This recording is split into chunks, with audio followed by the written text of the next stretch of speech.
o senador Vital do Rio.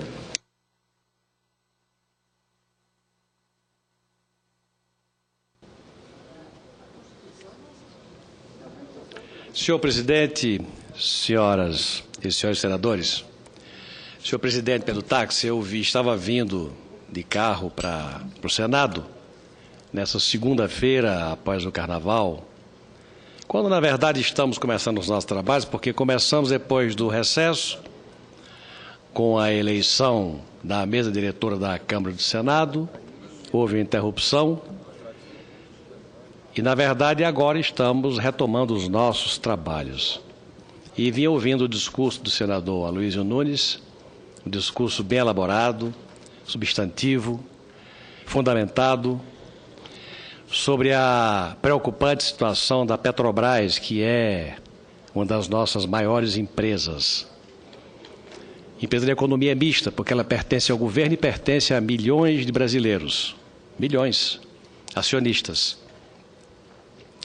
Em seguida, ouvia o senador Álvaro Dias, que manifestava preocupação com o movimento feito com a participação do governo brasileiro e do embaixador de Cuba no Brasil, sobre a chegada ao nosso território da blogueira Sanches e Aoni Sanches.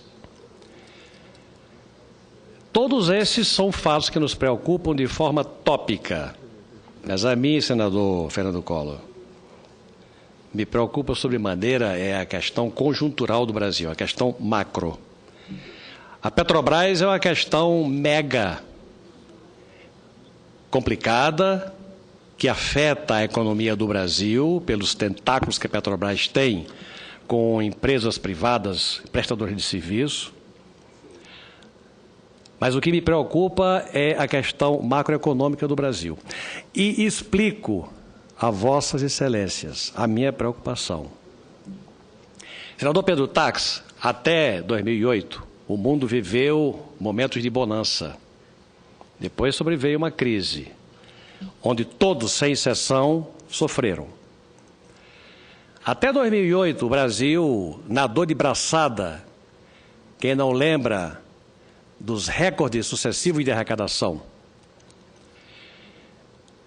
O Brasil, a Colômbia, o Peru, a China, o México, todos tiveram grandes superávites de arrecadação e empregaram naquilo que julgavam ser prioritário.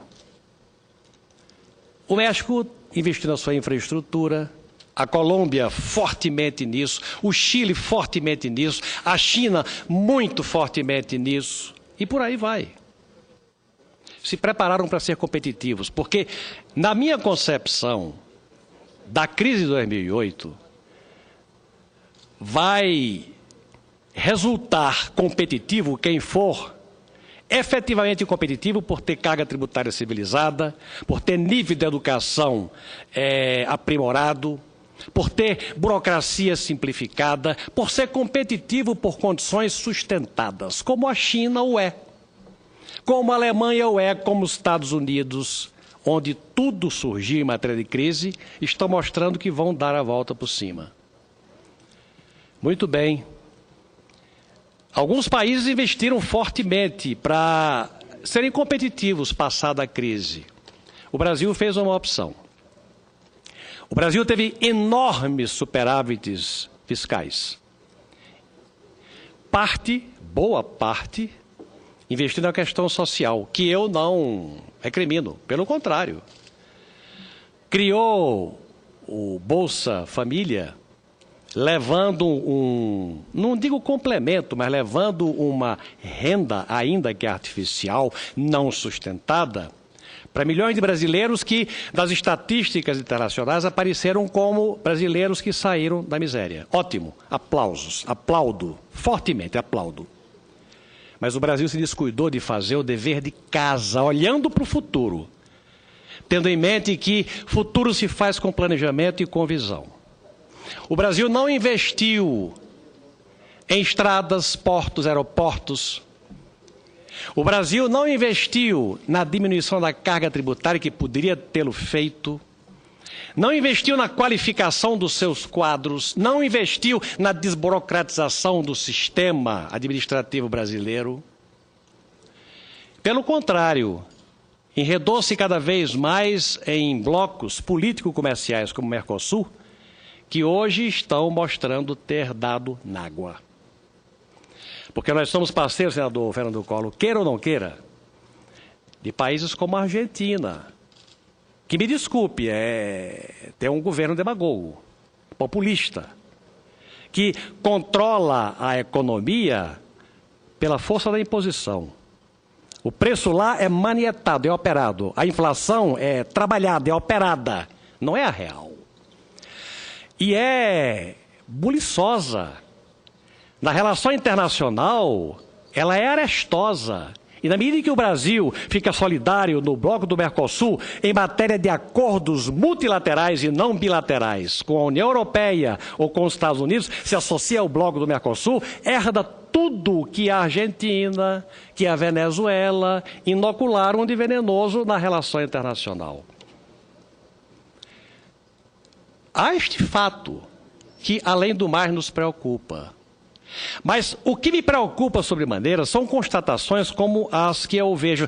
Em setembro do ano passado, foi publicado um dado que para ler era agradável.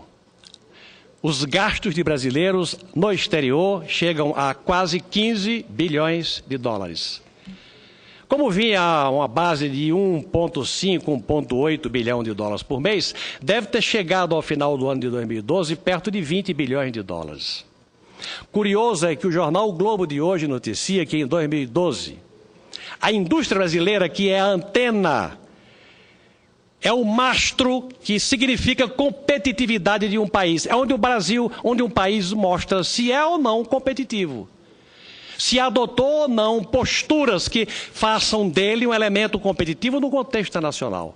E a indústria brasileira caiu no ranking das exportações brasileiras. Se a indústria tinha 70%, caiu para 60%. Era 71, 61. E caiu 14 bilhões de dólares em matéria de participação nas exportações. Enquanto os brasileiros compraram 20 bilhões de dólares lá fora. Ou seja, o brasileiro compra lá fora, o que tem dinheiro, o que é afortunado, porque lá é tudo muito mais barato. Muito mais barato, do restaurante, a calça, a camisa. Eu não falo no iPad, é tudo mais barato. Por quê? Porque lá fora a carga de imposto é civilizada, porque lá fora a gastança pública é menor, porque lá fora o custo dos Estados Unidos, o custo da Europa vão ser menores, porque a infraestrutura está feita, enquanto no Brasil nós não acordamos e fica o governo brasileiro agora perdido. Perdido como? Senador Waldir Raupp, Vossa Excelência que é presidente do PMDB, mas que é brasileiro como eu, interessado no futuro desse país. Vossa Excelência sabe que a dívida interna brasileira chegou a 2 trilhões de reais. É um absurdo, mas chegou a 2 trilhões de reais. O serviço da dívida pela taxa de juros praticada anteriormente era impagável, era tirar o dinheiro de que o Brasil precisava para investir em porto, aeroporto e estrada e pagar a remuneração da dívida interna. Daí o governo se moveu no rumo de baixar a taxa Selic, para baixar o serviço da dívida. Resultado, baixa a taxa de juros e aumenta a demanda. Aumentou a demanda, aumentou a inflação. Pelo fato do consumo ter aumentado. O governo acorda diante deste fato e diz, bom, está na hora agora então de mexer no câmbio. Porque se o problema é a inflação e o câmbio que estava sendo trabalhado para chegar a 2,10, 2,20, 2,30 para facilitar um pouco as exportações dos nossos incompetitivos industriais, a taxa de câmbio estava importando a inflação. Se juntando, a baixa taxa de juros gera inflação. A taxa de câmbio estava favorável à exportação, tem que baixar porque estava importando inflação. Baixa agora a taxa de câmbio e prejudica, mais uma vez, as exportações brasileiras. O governo não sabe para onde correr.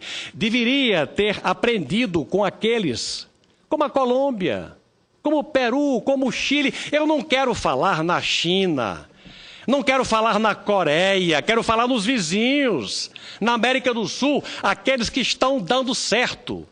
A bola da vez na América hoje, a América do Equador para baixo, não é mais o Brasil, é o México, lamentavelmente. Por quê? Porque fez o dever de casa. A Colômbia está pipocando. O Peru, idem, tem segurança jurídica a oferecer. O Chile nem se fala. E o Brasil insiste na gastança. Só tem um caminho para nós nos reencontrarmos. É o Brasil assumir de verdade que o capital privado tem que ser prestigiado. O modelo de participações ou de empreendimentos privados, de PPPs, tem que ser levado a sério. Não dá mais para esta brincadeira. A Petrobras é instrumento de controle da inflação e leva a Petrobras a uma semi-quebradeira. Compensa-se agora com a baixa da taxa de energia elétrica da conta, sacrificando a Eletrobras e afugentando os investidores de investimentos para diminuir o risco do serviço de fornecimento de energia elétrica. Daqui a pouco vamos ter os apagões de novo. Porque sequer se insiste em curar a febre quebrando o termômetro. E não é por aí. Só tem um caminho, presidente. Esse caminho é do ponto de vista ideológico, se prestigiar o capital privado como esse governo está sendo obrigado a fazê-lo. E do outro é agir com responsabilidade orçamentária, fazer planejamento orçamentário. Outro dia eu li um artigo de Delfim Neto, em que ele alertava para o perigo da volta da conta única, a volta ao atraso. É a gastança pública ser controlada. Não tem outro caminho antes que seja tarde. Eu já fiz, senhor presidente, não sei quantos discursos nessa tribuna, alertando exatamente sobre este tema, sobre a macroeconomia e o modelo capenga que o Brasil vem adotando em comparação com outros países com a nossa dimensão.